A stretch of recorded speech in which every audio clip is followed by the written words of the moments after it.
करे हे बड़की ये पहले बता वो आई है ओकरे जौन है वो आज कई महीना हो के तो का आए।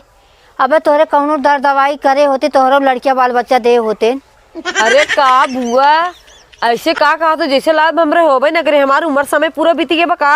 अब अगर भगवान ताक दे हम पतंग के ठोआ फेंक दे। दवाइया कराई लेबू तो जल्दी हो जाए मऊ भतीजवा देख लेबै। अरे बुआ हो तू टेंशन दिल हम दवाई कराई ले फाइनले बा जब हो जाए तबे देख लू हमरा। चल ठीक बाटे जल्दी सो जाए हम भतीजी भतीजा देख लेबै। बहुत भागमाना देखा थे कहाँ बाटी चला है बाटी यार है। हाँ दहियरा के नाती ना मटका फुला दे ना कहे अपने फुलाई ले अपन कहिए मटका फूटी और एम्मा से निकली बच्चावा।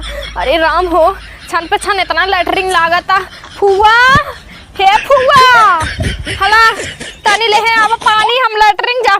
अरे कहाँ टोवा थे दीदी तनी तू ही ले है आवा। चल ठीक बता हम तो के बतावे चाहिए ने दीदी हो कहाँ आई रे? हे हाय फुआ है हे मटकवा कहिए निकली लिया चल तू डॉक्टर में चिरवा दे तू जल्दी। हाँ माई दे ना हमसे पूछा बहन बुआ मैं वही ताना मारी ने। हे दीदी वैसे ही 1 साल से ले है हमार पेटवा बहुत भारी अरे लग रहा। तू तो हूं एकदम मेंटल के मेंटल रह गयो 9 महीना में निकला थे 1 साल ना लागत लड़की हो तोहार 8वां चलत बा 1 महीना और सब्र करा बस। अरे राम हो 1 महीना मोई जे छुटका हमें दहिया रुक नाती आज उनके डंडा डाली था पिछवाड़े। हाँ नहीं तो